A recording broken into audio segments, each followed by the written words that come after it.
아마 오늘 본문 말씀은 굉장히 익숙하리라 생각합니다. 어버이 주일 이럴 때 자주 사용하는 본문이기 때문에 그런데, 근데 우리가 이 본문을 대할 때 꼭 기억해야 될 게 하나 있다면, 이 본문은 이 구절만 딱 따와서 읽으시면 안 된다는 사실입니다. 오늘 이 본문은 앞뒤 전체 문맥 속에서 다루어져야 되는데요.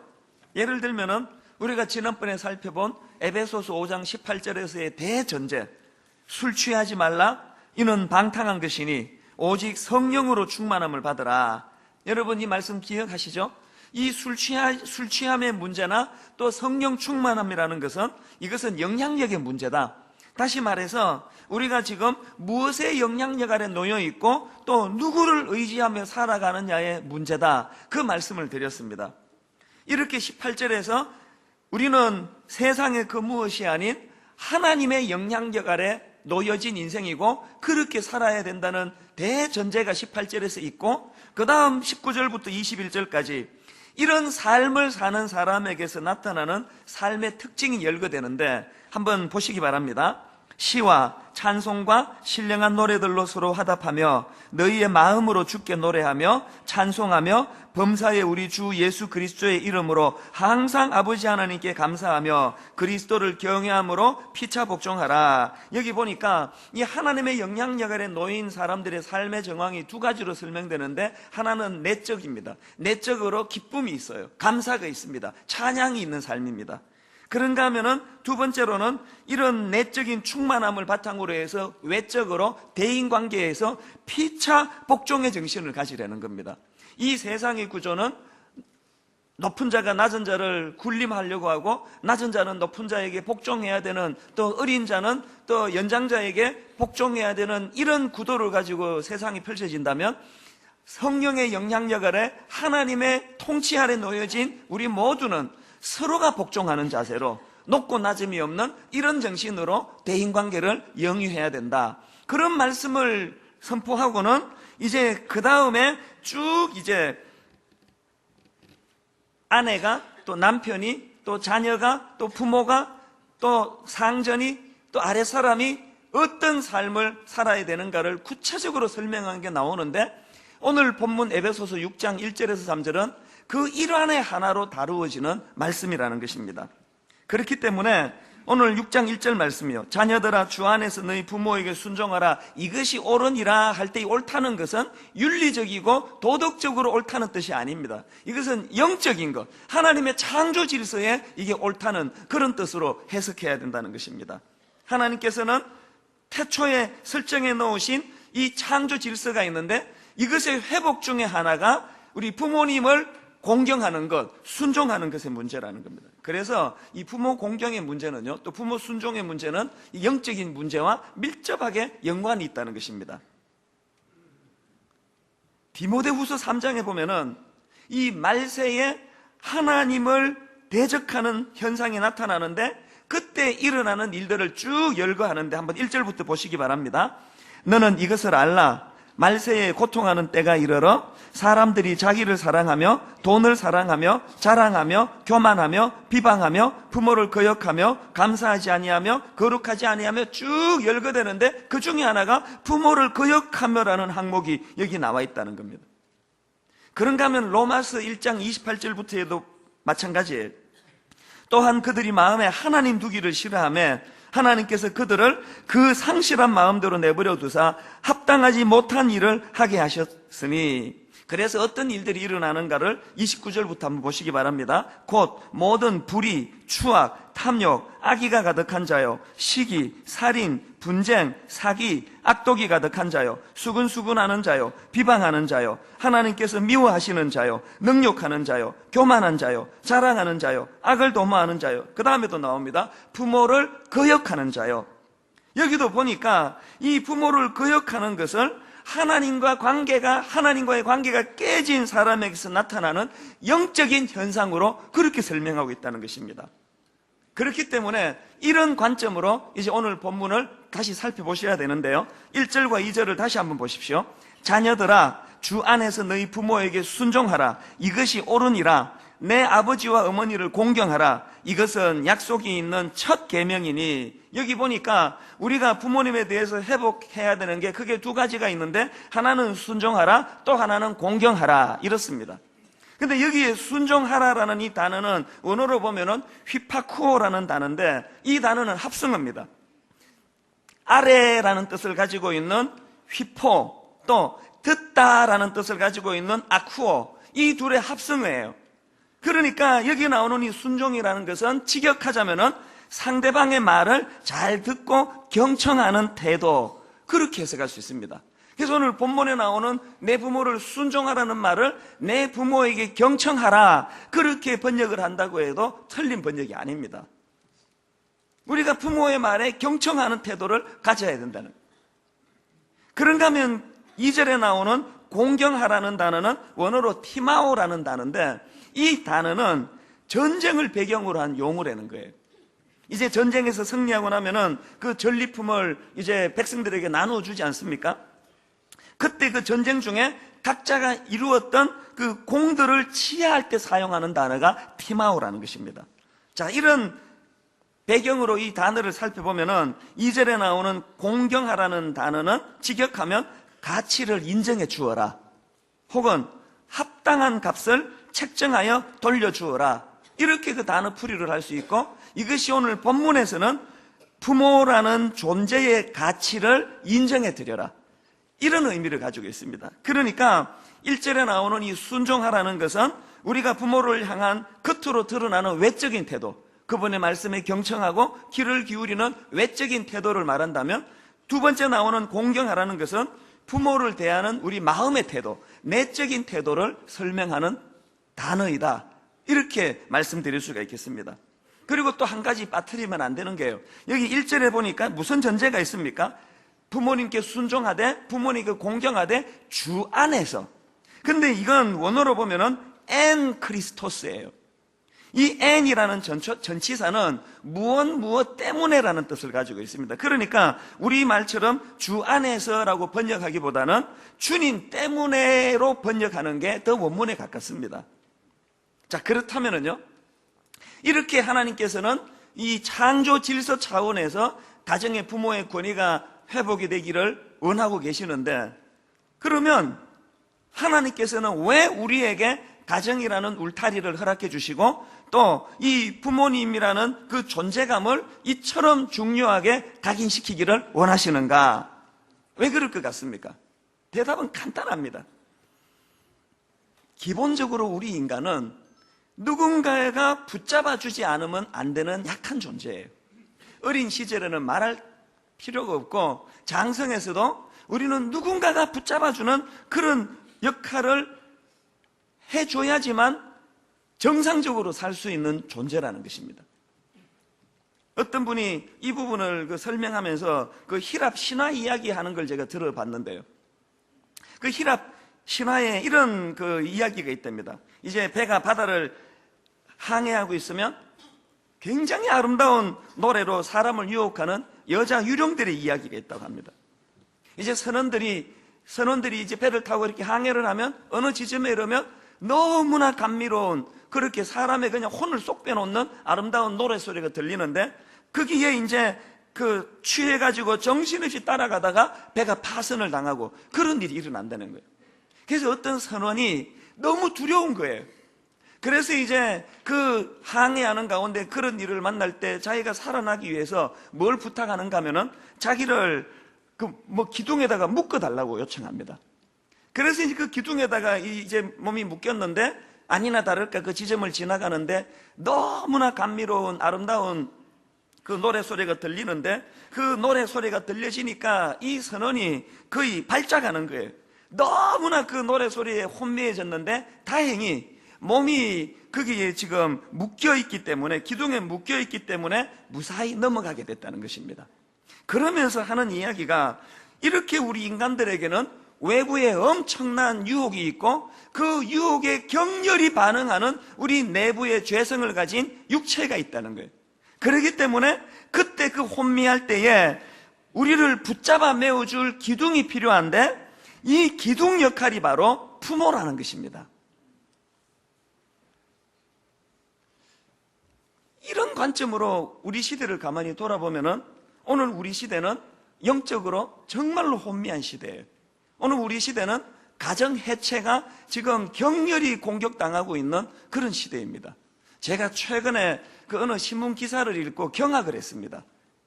무슨 내용이 나와 있냐니까 이 머리 기사부터 도발적이에요. KDI, 콤마, 따옴표 해가지고 출산율 높이기 위해 동거문화 수용해야, 이런 제목의 글이 떴어요. 이게 또 무슨 뚱딴지 같은 이야기인가 해서 내용을 보니까요, 우리나라가 지금 저출산 문제가 심각하지 않습니까? 이 저출산 문제를 극복하려면 이제는 가정 안에서 부부간에서 애 낳고 사는 이런 도덕적인 이 관념을 다 깨야 된다는 거예요. 다 없애고 이제는 동거 또 혼외 출산에 대한 부정적인 인식을 개선해야 된다는 거예요. 이런 황당한 주장이요, 그 철부지 중고등학교 애들이 잡담하면서 한 이야기 같은데 그게 아니고 이게 우리나라 국책연구기관 아닙니까? 한국개발연구원 KDI에서 발표한 연구 논문에서 나온 이야기예요. 그러면서 그 자기 논문의 주장을 이제 펼치기 위해 가지고 유럽의 예를 드는데, 여러분 유럽의 주요 국가들이 지금 만 25세에서 45세까지 이 가정 형태 만 25세 결혼 정년기서부터 45살까지를 조사했더니요, 혼인 생활을 영위하는 사람은 절반밖에 안 됩니다. 혼인 생활을 통해 가정 생활을 영위하는 사람은 딱 절반밖에 되지 않고 나머지 4분의 1은 독신, 결혼하지 않고 삽니다. 또 나머지 4분의 1은 동거 생활 중이라는 겁니다. 그리고 또 OECD 경제협력개발기구의 그 국가들의 평균 혼외 출산율이 1980년대에 11% 수준이었는데 2008년도에 이게 35%를 넘어섰다는 것입니다. 그리고 서유럽과 북유럽 일대의 국가들은 이 혼외 출산율, 가정에서 부부간에 낳는 자식 말고 혼외 출산율이 그 비중이 지금 40%에서 60%에 육박한다는 거예요. 이미 유럽 쪽에는 가정이 지금 해체되고 있는 거예요. 그러면서 거기서 우리나라의 그 한국개발연구원 KDI가 논문에서 뭘 주장하는가 하면은 유럽의 이런 현상들이, 이런 혼외 출산이 지금 이 저출산율을 막는 일에 공헌을 했다는 거예요. 우리나라도 그렇게 가야 된다는 거예요. 그 구닥다리 같은 도덕, 이런 의식, 가정을 통해서만 뭐 애를 낳고 사랑하는 이거 다 없애야 된다는 거예요. 이게 지금 최근에 나온 기사예요. 이런 논문이 공공연하게 발표가 되고 이것을 종합일간지에서 버젓이 이제 이것을 큰 머리 기사로 해가지고 싣고 있는 게 이게 우리 현실이라는 것입니다. 저는 그 기사를 보면서 이게 뭐 더도 덜도 아니고 사사기에서 2번이나 언급되던 그 말씀이요, 그때는 이스라엘에 왕이 없었으므로 사람마다 자기 소견에 옳은 대로 행하였더라. 오늘 우리 시대는 사사기 시대예요. 오늘 우리 이 시대를 포스트 모던 시대라 그러지 않습니까? 뭐 포스트 모던 그러는데요, 포스트 모던 시대는 크게 2가지 특징이 있습니다. 하나는 탈권위주의예요. 기존의 모든 권위는 다 무너져야 된다 생각합니다. 그 현상이 지금 여러분 나타나잖아요. 인터넷을 보면은. 그리고 제가 이 송림중고등학교를 주 7일을 여기를 왕래하니까요, 이 아이들에게 있어서 이제 어른이라고 하는 그 자체가 권위가 아니에요. 우습게 알아요. 아주 유치하게 생각해요. 구닥다리라 생각해요. 꼴통이라 생각합니다.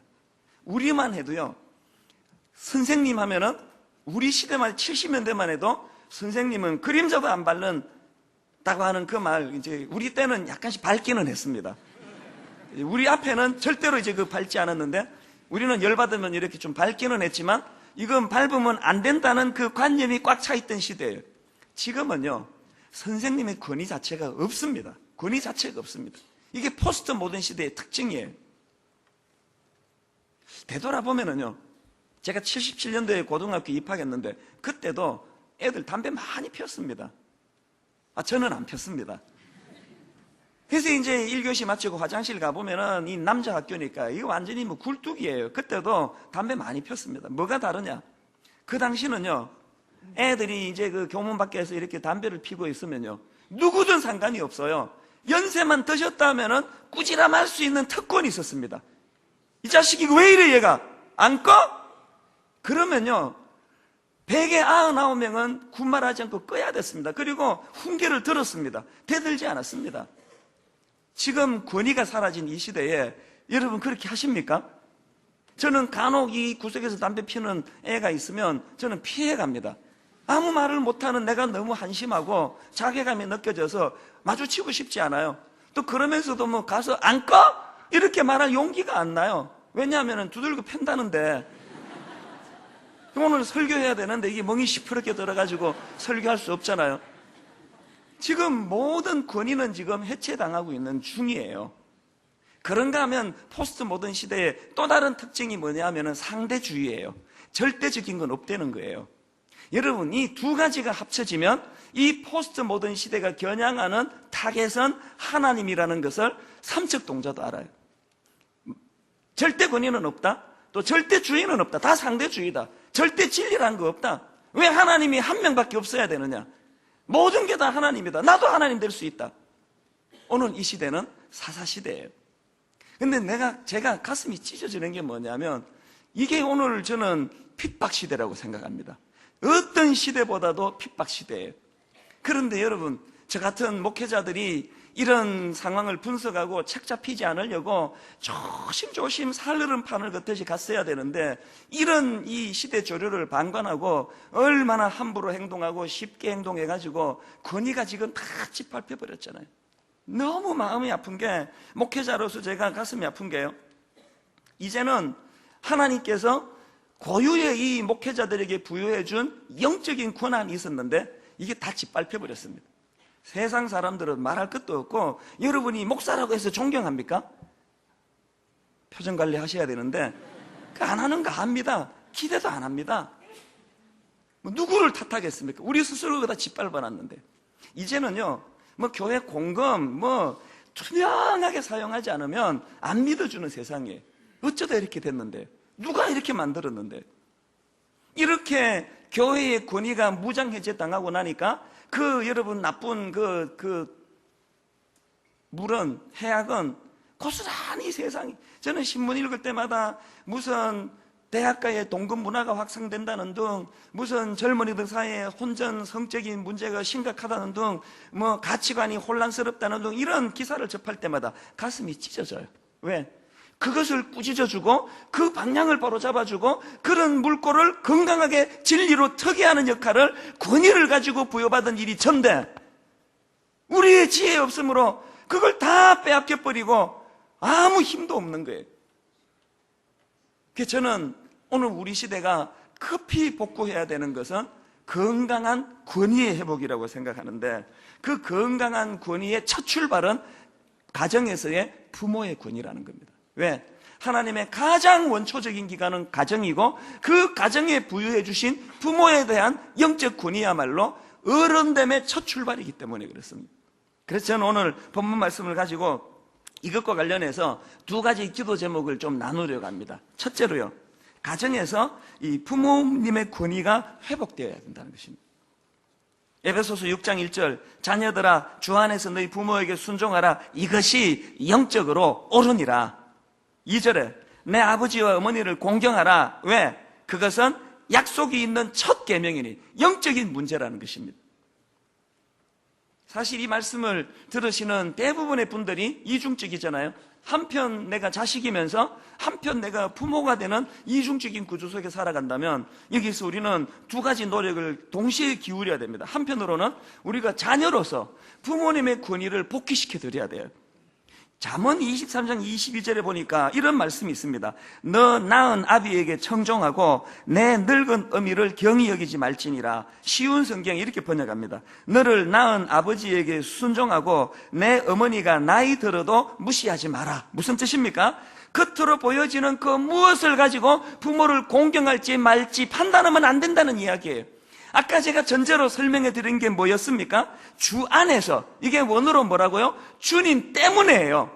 우리 어머니가 너무나 도덕적이기 때문에 우리 어머니가 나에게 너무나 해준 게 많기 때문에 그 고마운 마음으로 하는 게 효도가 아니고 그분이 어떠한과 상관없이 그건 그분과 하나님의 문제예요.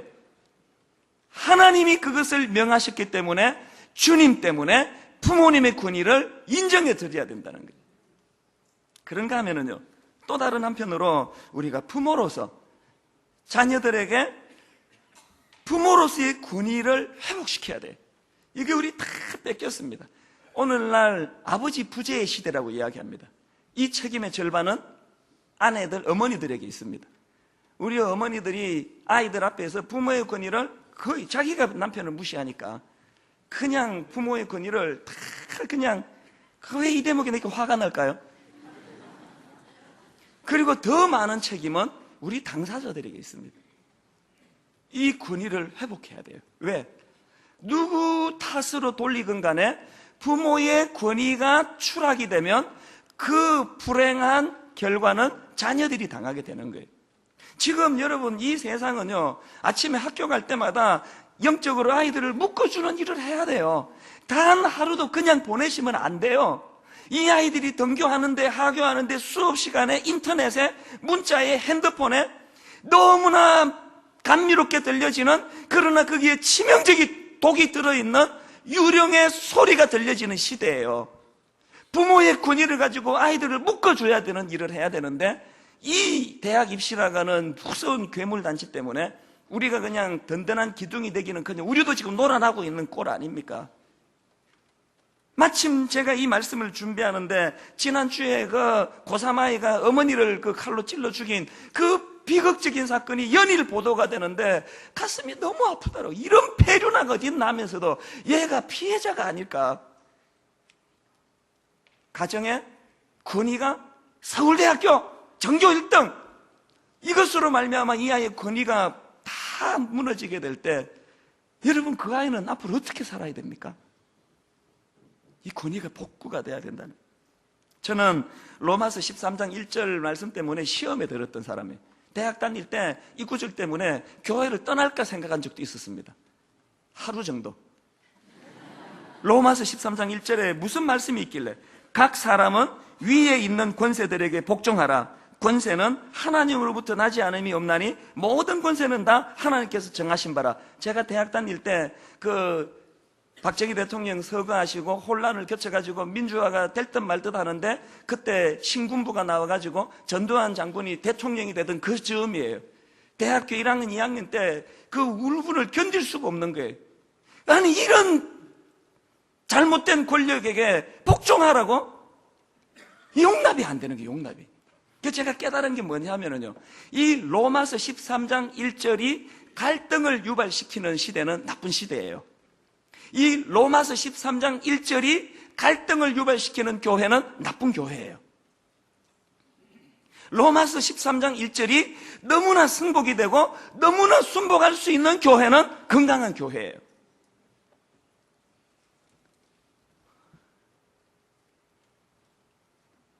저는 건강한 권력 앞에 순복하는 것이, 건강한 권위 앞에 순복하는 것이 얼마나 이게 복이라는 것을 경험한 사람 아닙니까?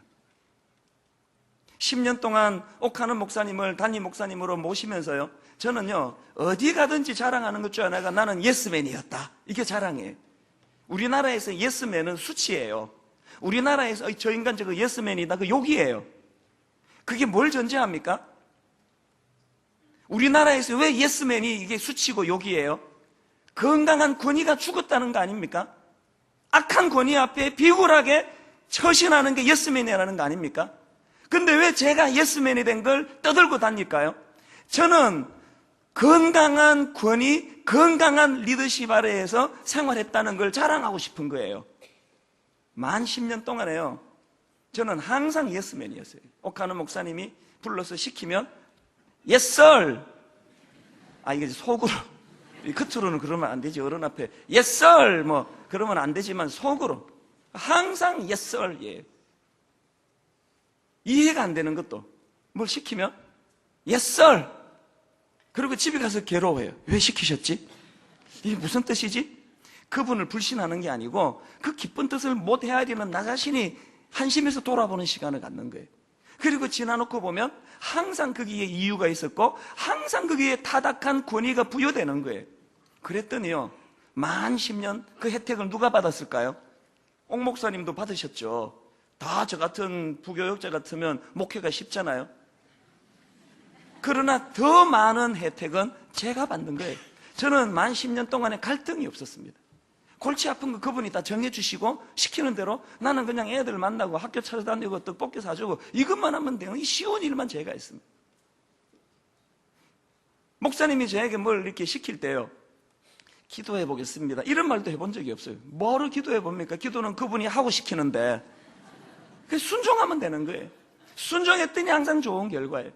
그 혜택도 여러분 분당 우리 교회가 누리는 거예요. 어른 사역 한 번도 안 했는데 갑자기 개척해라. 이 수용이 어려운 일이에요. 중등부 고등부만 10년 했는데 교구 나누는 것도 모르는데 어떻게 개척합니까? 그러나 그분이 시키면 yes sir 한 거예요. 했더니 되는 거예요.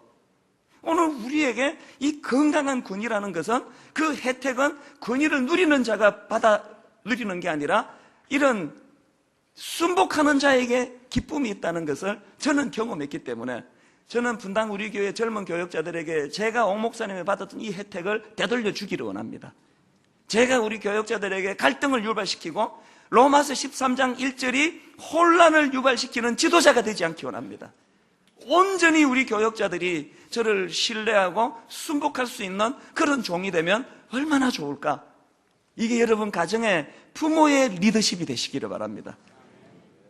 여러분의 자녀들이 아버지의 권위, 어머니의 권위 앞에 기꺼이 기둥에 몸을 묶임당할 수 있는 자발적인 순종이 부모의 권위가 회복됨으로 일어나게 되시기를 바랍니다. 그런가 하면 두 번째로 기도 제목이 뭘까요? 우리 가정에서 이렇게 창조 질서 회복이 행복이 된다는 것을 경험했으면 좋겠습니다. 부모의 권위가 회복되는 것이 이 얼마나 기쁨인가를 누렸으면 좋겠습니다. 우리가 부모의 권위를 인정해드리고 세워드리면 어떤 일이 일어날까요? 3절에 그 결과가 이렇게 나옵니다. 이로써 내가 잘되고 땅에서 장수하리라. 우리가 대표적으로 오해하고 있는 구절이에요. 여기 두 가지 약속을 해주시는데, 첫째로 여기 나오는 이 잘되다 하는 단어는 원어로 유라는 단어예요. 이 단어는요, 좋다, 행복하다, 또 번성하다, 이런 뜻을 가지고 있습니다. 여호수아 1장 8절에 보면은요, 이 율법책을 내 입에서 떠나지 말게 하며 주야로 그것을 묵상하여 그 안에 기록된 대로 다 지켜 행하라. 그리하면 내 길이 평탄하게 될 것이며 내가 형통하리라. 여기 나오는 이 형통하다는 이 히브리어 단어를 헬라어로 번역할 때 유호도스라고 번역하는데, 여기 나오는 이 접두어 유가 좋다, 행복하다는 바로 오늘 본문에 나오는 그 유예요. 그리고 호도스는 길이라는 뜻이에요. 그러니까 우리 하나님의 말씀을 지켜 순종하면은 좋은 길을 걷게 된다. 그걸 형통이라 이야기합니다. 그러면 오늘 우리가 하나님 주신 약속이 창조 질서가 가정의 회복이 되고 우리가 부모의 권위에 순복하게 되면은 어떻게 된다고요? 이 땅에서 형통한 은혜를 누리게 된다는 거예요. 그런가 하면 두 번째 약속이 뭡니까?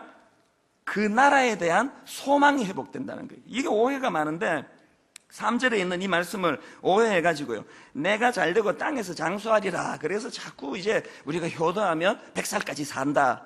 그게 잘못된 해석이에요. 그게 왜 이런 오해가 나오는가 하니까 우리말 성경에서 번역 하나를 빠뜨려서 그렇습니다. 원어로 보면은 이 3절에 땅에서라는 단어 앞에 이 그라고 하는 관사가 하나 더 붙어 있습니다. 그러니까 이 땅이 아니고 그 땅이에요. 자, 예를 들어서요, 출애굽기 3장 17절입니다. 내가 말하였거니와 내가 너희를 애굽의 고난 중에서 인도하여 내어 젖과 꿀이 흐르는 땅 곧 가나안 족속, 이렇게 쭉 열거하지 않습니까? 이 말씀을 헬라어로 번역할 때도 젖과 꿀이 흐르는 그 땅에 관사가 하나 더 있습니다. 젖과 꿀이 흐르는 그 땅이에요. 이스라엘 백성들의 현재 위치는 어디입니까? 광야예요. 지난주 말씀 나눴잖아요. 고독하고 고난하고 외롭고 황량한 광야예요. 그런데 하나님의 약속이 뭐예요? 젖과 꿀이 흐르는 그 땅을 예비해 놓으셨다는 거예요. 그래서 이 땅에서 얼마나 개척해서 이 땅이 옥토가 되느냐가 그들의 목표가 아니에요. 이 모든 과정이 빨리 끝나고 그 땅, 젖과 꿀이 흐르는 땅을 소망하게 되는 거예요. 우리가 부모에게 효도할 때, 우리가 부모님 말씀에 경청하고 부모님의 존재감을 인정해 드릴 때 여기서 100살까지 사는 게 아니고 이 땅에서 그 나라를 꿈꿀 수 있게 된다는 거예요. 그 나라를 소망할 수 있게 된다는 거예요. 우리 가정 안에서 창조 질서가 회복됨으로 말미암아 부모의 영적인 권위, 육적인 권위가 복구되고 나면 그 가정 안에서 천국이 이루어지고, 그런 가정을 영위하는 사람들은 그 땅을 소망하게 된다는 이야기. 이걸 자꾸 그냥 이 땅에서 그냥 100살까지 산다 그러고, 뭐 요새는 또 좀 올라가지고 120살까지 산다 그러고 하는데, 여러분 어떨 때는 120살까지 사는 것은요, 그건 너무 힘든 일이에요. 그게 축복이 아니에요. 사명 때문에 그냥 사는 거예요. 제가 언젠가 그 대학교 총장님 아들의 성적표라는 이 칼럼, 그 칼럼을 글을 제가 읽은 적이 있는데요. 너무 감동적이에요. 한번 들어보시겠습니까? 이분은 전 경북대학교 총장님이었다고 합니다. 그분이 쓴 글이에요. 나의 고향은 경남 산청이다. 그곳은 지금도 비교적 가난한 곳이다. 그러나 아버지는 가정 형편도 안 되고 머리도 안 되는 나를 대구로 유학을 보내주셨다. 나는 대구 중학을 다녔는데 공부가 하기 싫었다. 그 결과 내 석차는 68명 중에 68등, 1학년 8반에서 꼴찌를 했다. 부끄러운 성적표를 가지고 고향에 가는 나는 어린 마음에도 그 성적을 부모님께 내밀 자신이 없었다. 당신이 교육을 받지 못한 한을 자식을 통해 풀고자 했는데 꼴찌라니. 끼니를 제대로 잊지 못하는 소장농을 하면서도 아들을 중학교에 보낼 생각을 하신 아버지를 떠올리면 그냥 그대로 있을 수가 없었다. 그래서 잉크로 기록된 성적표를 68자리를 1로 고쳐서 아버지께 보여드렸다. 아버지는 보통 학교도 다니지 않으셨으므로 내가 1등으로 고친 성적표를 알아차리지 못할 것으로 쉽게 생각했다. 대구로 유학한 아들이 집으로 왔으니 친지들이 몰려와 찬석이는 공부를 잘 했더냐? 이렇게 물으셨다. 아버지는 이렇게 말씀하셨다. 앞으로 봐야지. 이번에는 어쩌다 1등을 했는가 배? 그러니까 동네 어른들이, 명순이는 그 아버님 성함 같아요. 명순이는 자식 하나는 잘 뒀어.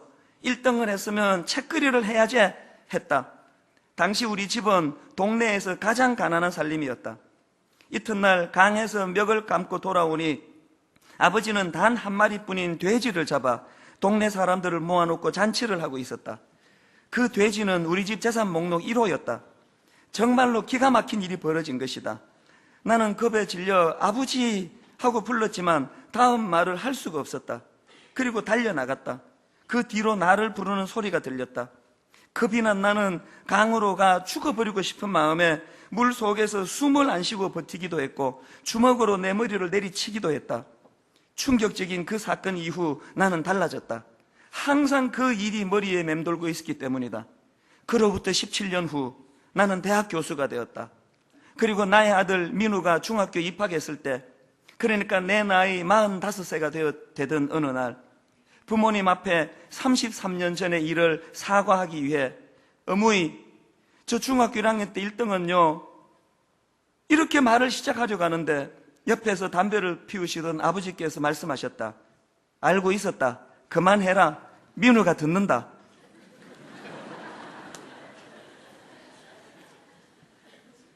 자식의 위조한 성적을 알고도 재산 목록 1호인 돼지를 잡아 잔치를 하신 부모님 마음을 나는 박사가 되고 교수이고 대학 총장이 되었지만 아직도 감히 알 수가 없다. 여러분, 제가 이 글을 읽고 울었습니다. 왜 울었냐면요, 이런 부모의 깊은 권위가, 사랑이 이 가정에만 있었던 게 아니에요. 비록 학력은 초등학교밖에 나오지 못하시고 비록 교육학은 배우지 못한 분이지만, 우리 윗대 어른들 뵐 때 가난했지만 힘들었지만, 이런 부모의 진정한 권위라는 것은 이런 고린도 전서 13장에 나오는 인내하는 사랑, 기다려주는 사랑, 알고도 속아주는 사랑, 이게 이제 속이고 있다는 걸 알면서도 절대 그것을 추궁하지 않고 하나밖에 없는 돼지를 잡아 잔치를 벌여주던 그 사랑. 오늘 교육학 박사도 계시고 고학력에 자녀 교육에 빠삭하게 알고 있는 오늘 현대 부모들은 왜 이런 영적인 부모의 권위를 다 상실해 버렸을까요? 한 가지 말씀만 드리고 오늘 말씀을 마무리하려고 합니다. 저희 어머니는 미국에 계시기 때문에 제가 할 수 있는 한 매일 아침마다 문안 전화를 드리기를 원합니다. 아침마다 전화를 드리면서 그냥 뭐 늘 이제 같은 말을 반복하는데 어느 날이에요. 어머니께 제가 전화를 드렸는데 뭐 그게 뉴스인지 신문인지 뭘 보셨나 봐요. 대뜸 하시는 말씀이 야, 내가 너무 오래 사는 것 같다. 내가 그 뉴스를 보니까 수명의 우리나라 평균 수명이 있는데 내가 그것보다 훨씬 많이 살았다. 이제 구순을 바라보시니까요. 그러면서 하시는 말씀이 내가 너무 오래 사는 것 같다. 이대로 그냥 죽으면 좋은데 하나님이 불러가 주시면 좋은데 그런 말씀을 하세요. 그래서 제가 전화로 또 왜 그러세요? 그렇게 생각하지 마시고 누가 뭐 몇 살 사는 게 중요한 게 아니고 하나님께서 어머니에게 부여해 주신 그거 있는데 그렇게 생각하지 마시라고 그러고 전화를 끊었습니다. 그리고는 다 잊어졌어요. 다 잊었습니다. 제가 어딘가를 향해 이렇게 길을 걸어가고 있는데 갑자기 그 전화했던 기억이 떠올랐는데 제가 얼마나 울었어요. 왜 운지 아세요? 생각해 보니까요, 우리 어머니 자신을 위해서라면, 당신을 위해서라면 빨리 적각불이 흐르는 그 나라로 가시는 게 유익하겠더라고요. 구순을 바라보시며 거동이 자유롭습니까? 차 운전을 할 수 있습니까? 그냥 모든 것이 다 불편하고 어려운 그런 육신을 갖고 사시는데 어머니 말씀이 맞다. 그 다음에 제가 왜 운지 아세요? 독백을 일으켰습니다. 근데 어머니 저를 위해서도 살아주시면 안 될까요? 이 시대 목사로 살아가는 것이 얼마나 혼란스럽고 얼마나 무거운 책무인데 어머니 내 기둥이 되어 주셔야 하잖아요. 나를 묶어주셔서 오늘도 하나님 앞에 기도해 주시고, 그래서 어머니는 너무 힘드셔도 좀 참고 또 오래 살아주시면 안 될까요? 오늘 여기 예배 드리는 우리 연로하신 부모님들께 부탁합니다. 여러분 힘드시잖아요. 몸은 노쇠해지고 전부 젊은 것들 위주로 돌아가가지고 소외감을 느끼고 이 너무 권위가 해체되는 시대에 어른으로 살아가는 것이 때때로 너무 힘든다 할지라도 여러분 오래 살아주시겠습니까? 우리 교회의 기둥이 되어 주시겠습니까? 젊은 목사가 목회할 때 엉뚱한 짓 하지 못하도록 묶어두시는 역할을 여러분이 해주신다면 그것이 여러분의 사명인 줄로 믿습니다. 여러분 가정에 우리 어른들의 권위가 회복이 되고 저분들이 비록 연로하셨지만 잠언에 있는 말씀처럼 가정의 자녀와 그 자녀 손들을 묶어주시는 기둥 역할을 해주신다면 오늘 우리 가정에 질서가 회복될 줄로 믿습니다. 저는 이 말씀을 준비하면서 이 찬송가를 발견하고 참 많이 울었습니다. 어머니라는 이 가사 대신에 부모님이라는 가사로 불러도 좋은 그런 찬양인데 우리 가사를 생각하시면서 찬양합니다. 어머님의 넓은 사랑. 어머니의 넓은 사랑 귀하고도 귀하다. 귀하고도 귀하다. 그 사랑이 언제든지 그 사랑이 언제든 나를 감싸줍니다. 나를 감싸줍니다. 이거 기억하세요? 내가 울 때 어머니는 주께 기도드리고 내가 기뻐 웃을 때에 찬송 부르십니다. 아침 저녁 읽으시던 어머니의 성경책, 아침 저녁 읽으시던 어머니의 성경책 손때 남은 구절마다 손에 남은 구절마다 모습 본 듯합니다. 우리 부모님이 주시는 교훈이가 아닙니까? 믿는 자는 누구든지 영생함을 얻으리.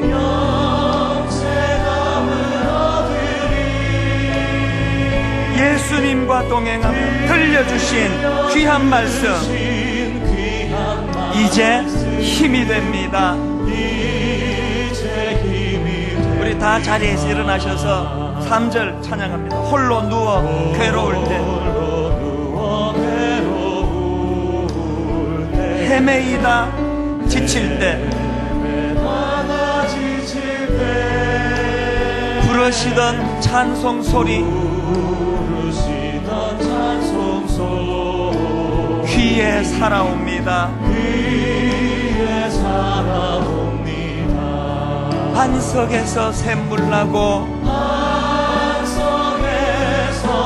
샘물 나 황무지에 꽃피니 황무지에 꽃피니 예수님과 동행하며 예수님과 동행하며 두려울 것 없어라. 두려울 것 없어라. 오늘 두 가지 놓고 기도할 때, 하나님, 부모님이 가진 그 무엇으로서가 아니라 부모님 존재 자체가 하나님이 부여해 주시고 명령하신 존경의 대상이요 섬김의 대상임을 잊고 있었습니다. 자녀의 도리가 회복되게 해 주시고, 두 번째, 하나님, 내 자녀들에게 이 온갖 유혹하는 현란한 귀신의 울음소리가 난무하는 이 시대에 우리 아이들을 건강하게 묶어주는 기둥 같은 부모 되게 하여 주시고, 우리 가정의 부모의 영적인 권위가 회복되게 하여 주시옵소서. 우리 두 가지 조건 합심해서 같이 기도하시겠습니다. 하나님 아버지, 오늘 하나님 아픈 마음을 가지고 주님 앞에 기도합니다. 아버지 하나님, 부모님의 영적인 권위가 회복되기를 원합니다. 그가 너무나 우리에게 고마웠고 그가 우리에게 해준 게 많아서이기도 하지만, 부모님이라는 그 존재 자체는 하나님 귀를 기울여 그에게 경청하고 그 존재의 값어치를 인정해 주라고 주님이 말씀하셨기 때문에, 아버지 하나님, 마음을 다해 부모님의 영적인 권위가 회복되어지기를 원합니다. 마음을 다해 하나님 아버지 앞에 아버지 섬기며 효도하는 저희가 되기 원합니다. 그런가 하면 하나님, 우리 자녀들에게 부모의 권위가 회복되기를 원합니다. 이 혼미한 시대에 우리 아이들을 건강하게 묶어줄 기둥이 되기를 원합니다. 은혜를 주시면 그 역할 잘 감당할 수 있사오니 주님 은혜 주시옵소서.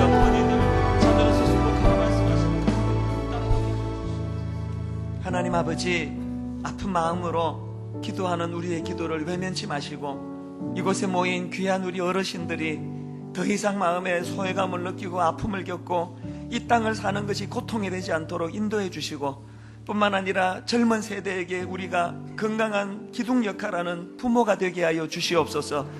너무나 세상이 혼미합니다. 도대체 어디로 굴러갈지 너무나 두려운 세상입니다. 교회는 힘을 잃어버리고 무기력한 이런 절망적인 시대에 주님, 창조 질서가 회복이 되되 가정에서부터 일어나게 하여 주시옵소서. 부모의 권위가 회복이 될 때 이제 교회의 권위도 회복이 되고, 하나님 그 악한 세상 풍조와 맞서 싸울 힘을 제공받는 줄 믿사오니 그 은혜가 우리의 가정 안에서 일어나게 하여 주시옵소서.